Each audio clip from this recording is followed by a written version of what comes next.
branding now. Okay, so why are we doing this lecture? In a nutshell, I'm not going to go through all of this with you. I want to convince you that brand loyalty does not exist. Okay, so you can Okay, really? sorry, say again. No, I'm saying really, it doesn't exist. If you want to convince me that it does, you can, but you then need to prove to me using sources, using Okay, academic sources that it exists. Okay, okay. because I don't believe that it does. Okay, so let's quickly have a look over here. So this is branding, which you can include. There are two videos at the top. Okay, Mm-hmm. and what is branding and is brand loyalty a myth? Okay, so if we go back to the first lecture, branding is everything. Branding is about the creation of sustainable competitive advantage. So if I said to me, what is the unique position, the USP, the UBP, not the USP, the USP is old, the unique brand proposition of the what is their sustainable competitive advantage? What do they have that no other brand does? And you can say, well, Rob, they are brand Madiba. Maybe you could say, if people, I mean, Madiba is probably the best, most well-known states in the world. So you could say the ANC, they had Madiba, so you could use that. But I don't know if that's gonna that hold water, because remember he passed away now almost 10 years ago. I don't know if that's gonna hold water with a younger electorate. But Mm-hmm. anyway, branding is about differentiation, so it's about being different, but it's also about being distinctive. So there's a guy called Seth Godin who spoke about the purple. So if you are standing in a road and you see, a black and white car pass, and then a brown car, and then a brown car, and then a purple car, the purple car is going to stand out like, that's weird. Okay, so branding is becoming distinctive, and branding is also about authenticity. So this relates to your assignment.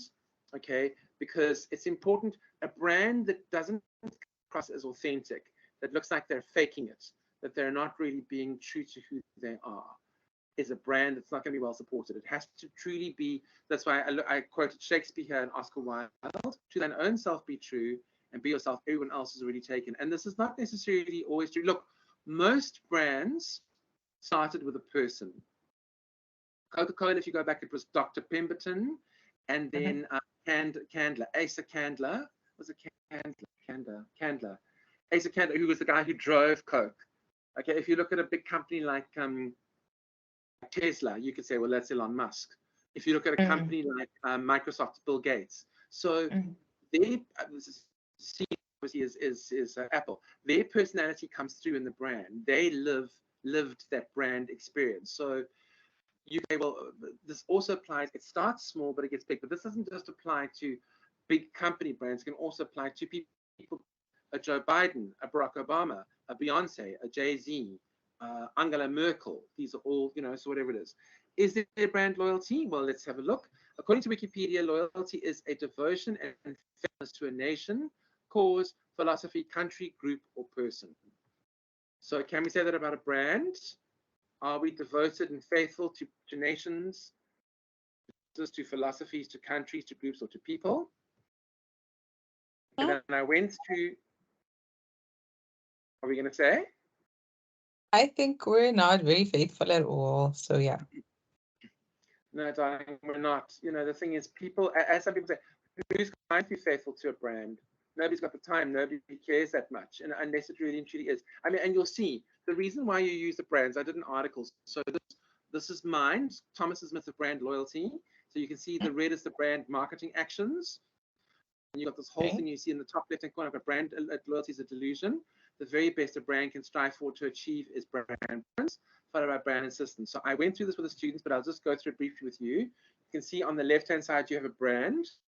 Either have non-awareness, where they don't know the brand, or you have awareness. If they're not aware, you have to make them aware of it. Then if they are aware, they can either choose to use the brand, in which case they accept the brand, or they reject the brand. If they reject the brand, you need to ask why. So for example, taking it back to your assignments, some people will say, I reject the ANC brand. They can do whatever they like. They will never get me to vote for the ANC. That's brand rejection. So the ANC can now go and do research and say, why, Baba? Why are you not voting for us? And you can say, well, because of your load shedding and because of Zuma and because of the crime and because of, state capture and all the rest of it. And they can try and convince you why they would change that. And this is all just as an example. I'm not saying that I necessarily believe this or agree with this. I'm just saying this is, if you were trying to, okay, then you have acceptance. So let's say, okay, I accept the ANC brand. Okay, then there are 3 states under acceptance: non-use, I accept the ANC brand, but I don't use it, or I use it, but I no longer use it. Okay, so is rejection the same as no longer use? No, maybe the rejection is quite strong. It's almost like I detest the brand, I can't stand the brand. No longer uses, I stopped using it because I found something better or something different. Okay, so that would be no longer use. Non-uses, I just don't use that brand. So why don't you use that brand? Never had a need for it, or whatever it is, maybe. And you have use. So use can be light or heavy. Okay, and then if you have heavy use, you have either brand preference or brand insistence. So this is where I wanted to focus on just very briefly. So brand preference is where you will walk into a store and say, I prefer to use Sunsilk shampoo. But if they don't have any Sunsilk shampoo, I'll settle for whatever. Colgate. I settle for Colgate shampoo. I don't like Colgate as much. I prefer the Sunsilk, but I will settle for Colgate. Brand insistence is you walk into the chemist or into the shop, okay, and they don't have a Sunsilk shampoo, and you say, well, if it's not Sunsilk, I'm not, I won't buy. I'll go look for it in another store. So that's brand insistence, but that's not the same as loyalty, because the reason why we do that is because we believe or we perceive that Sunsilk has given us the best care for our hair, as an example. Okay, so I'm going to go through the whole thing with you. You can read it in your own time. Okay, but let me just start over here and say this to you. Okay. Popular and well-respected branding guru David Archer will tell you that there are 4 elements of brand equity. And then we can discuss this in another article. This is an article that I wrote. Brand awareness, people know your brand. Perceived brand quality, brand is perceived as good or functional, useful. Brand associations and personality, how people think about the brand and what the brand is associated with. And brand loyalty. Well, I'm sorry, Mr. Archer, you may be an expert in the field of branding, but you are dead wrong. Brand loyalty is a myth, a fairy tale, a dream. So read between the lines. People are not loyal to your shopping center. Now, I wrote this article specifically for the shopping center industry because I used to be very involved there. But for shopping center, you can read any brand. I remember there's a woman who used to work with, I did a little bit of work for her. She always, for shopping center, read chocolate bar. It's the same thing. So whether you're marketing a shopping center or a chocolate bar or a bottle of perfume or a human being or a cause or a company or whatever it is, or a place like Cape Town or South Africa, whatever it is, these are all brands. Okay, so let me just move on. I then go through a whole bunch of things you can read in your own time. But what I really and truly wanted to look at over here as we finish and conclude this lecture, let's take a look at why people are loyal to certain brands. Okay, let's start with Coke, arguably the brand with the highest equity in the world. Okay, so this is why people are quote unquote loyal to Coke.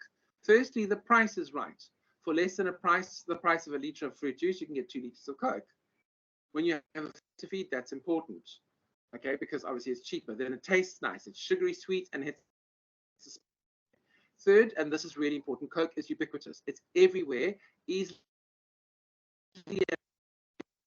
If you're not convinced, read Neville Isdall's book about Coke's distribution strategy and their procurement of potable water sources to ensure that Coke would be available within walking distance of every person in Africa. Okay, so I've read Neville Isdall's book, very good. Okay, and there was a stated objective of Coke.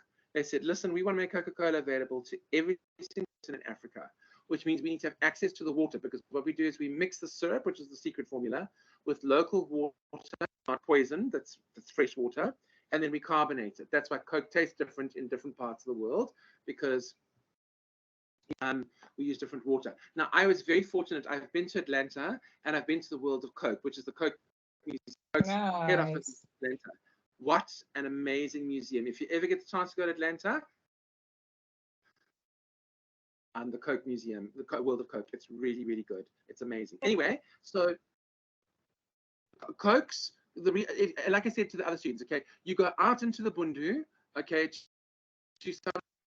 and there is Mark Gogo's Superette, okay, and the sign there is a Coke sign. Coke had the sign made. You can go to Coke. I'm not sure if you can still do this. You go to Coke, you say, listen, please make me a sign. They put it up, and it's filled with Coke, the Coke writing and Coke logo, etc., but it says Mark Gogo Superette. Okay, just to let you know as well, in terms of like American Idol, They all glass rather than drinking Coke. Some of them didn't actually drink the Coke. They didn't drink Coke. They drank water, but pretended it was Coke. They all interviewed contestants on a ribbon-shaped, a couch that represented the Coke ribbon, which is a patented, branded element of their logo, and copyrighted their logo. And if you have a look at even the Christmas colors, Father Christmas is painted in Coke's primary colors, which are red and white. And the reason for that is because Coke wants to own Christmas. So when you have that much marketing and you put that much money behind it, I remember there was a saying once, I can't remember who said it, but there was a saying once. I said, how do you know when you have a well-established brand and the branding expert or the marketing expert or whomever turned around and said, when you've either been around for 100 years, you spent $100 million on advertising. Well, Coke's been around for way more than 100 years, and they spent way more than $100 million on advertising. So it's just certain, and I'm not saying that I do drink Coke. I'm not saying that I'm loyal to them. Okay, so let's have a look. Coke is extremely well marketed. They spent billions on marketing, continue to have some of the most cutting-edge marketing techniques. It's also been around for the same amount of time as Johannesburg, which is a lot older than 128 years. That's the age it was when I wrote the article. It's a time to become a brand. Now, if something else came along that tasted better, was comparably priced, was readily available, and had top of mind awareness because it was well marketed, then people would switch brands. So the Coca-Cola wars or the Coca-Cola Pepsi in the 1980s prove this point. Also, if you speak to somebody whose highest values include health, fitness, and having a beautiful, they will tell you that they don't touch the stuff because it is unhealthy and fattening. So what I wanted to say over here at the beginning of this article is people are not loyal, as I said to you, people are not loyal to brands, they are loyal to their highest values. Where the brand that they currently use meets and matches. We're loyal to our pockets, Rob. Sorry, say again? We're loyal to our pockets. We're loyal to our pockets. Well, we can be, darling. We can. Absolutely, I agree with you. We are loyal to our pockets. But I don't believe that we are loyal to our pockets. I 100% agree. But see, that's your pocket because your value is to save money. So if a brand offers you something, okay, that's cheap, that's low in price, to use that brand. But let me ask you a question. Okay, so now truth time. Do you shop at Pep for you, not for your children, for you? Do you shop at Pep?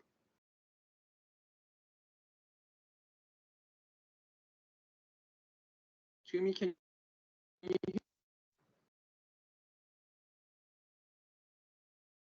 can you hear me? I can hear you in bits and pieces.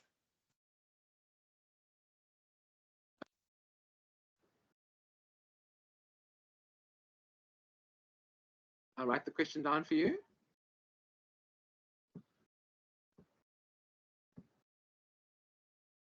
Crumbs.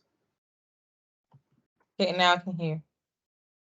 Okay, so can you hear me? Okay, so I was asking the question, do you shop at Pep? Come again? Do you shop at Pep? A lot of Pep, yes, for the kids. But do you shop for yourself at Pep? No. Why?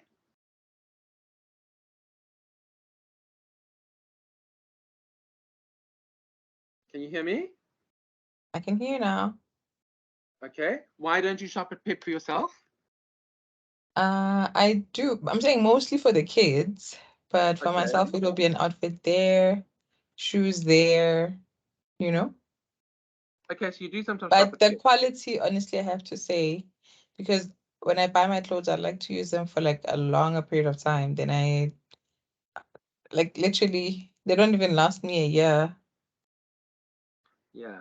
So you can see you are, you'll shop at Pep for the kids because they grow so fast. Anyway, that's true. And they outgrow the clothes, yeah. Yeah.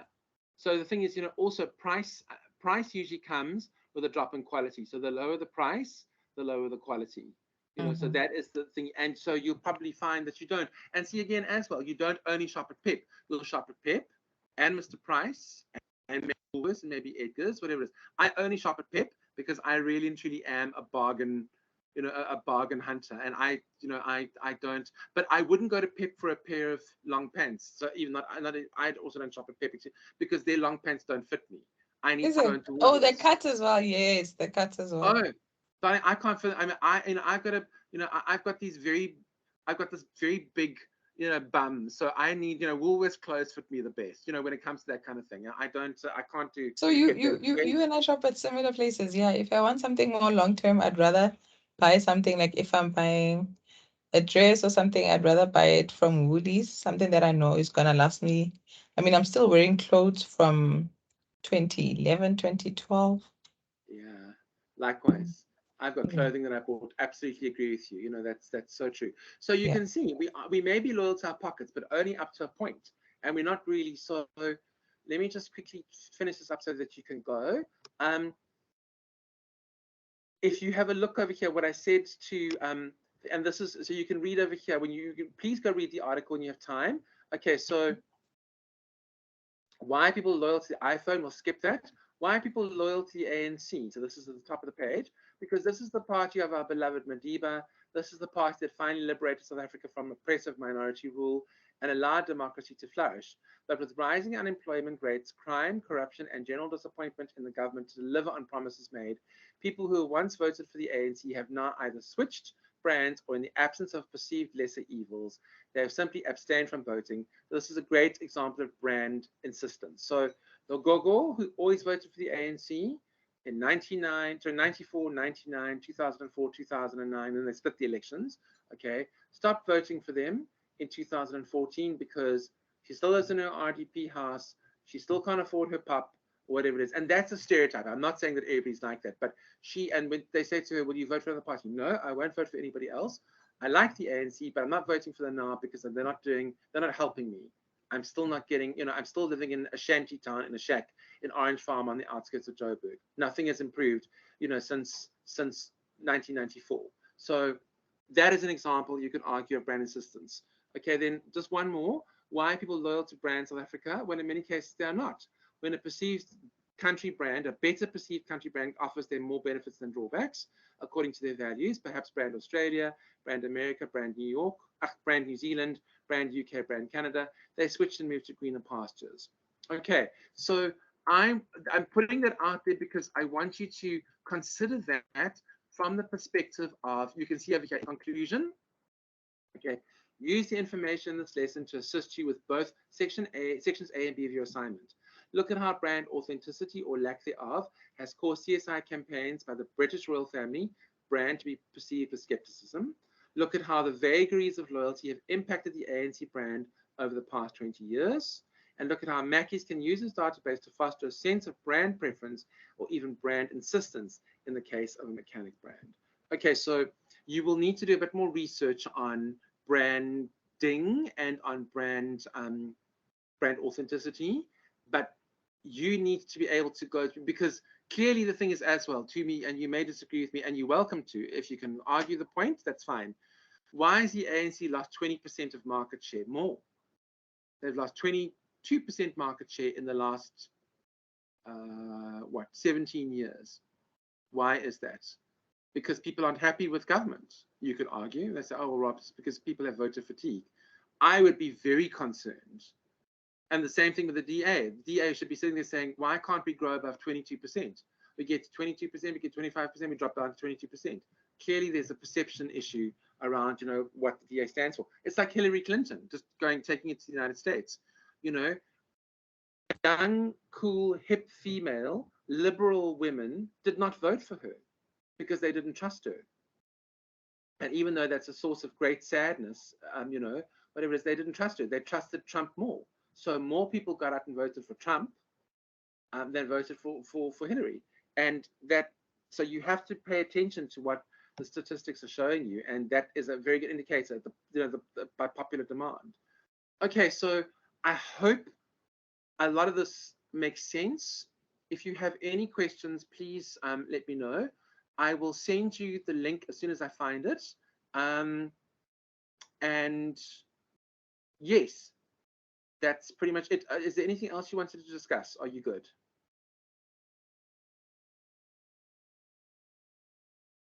Tumi, are you there?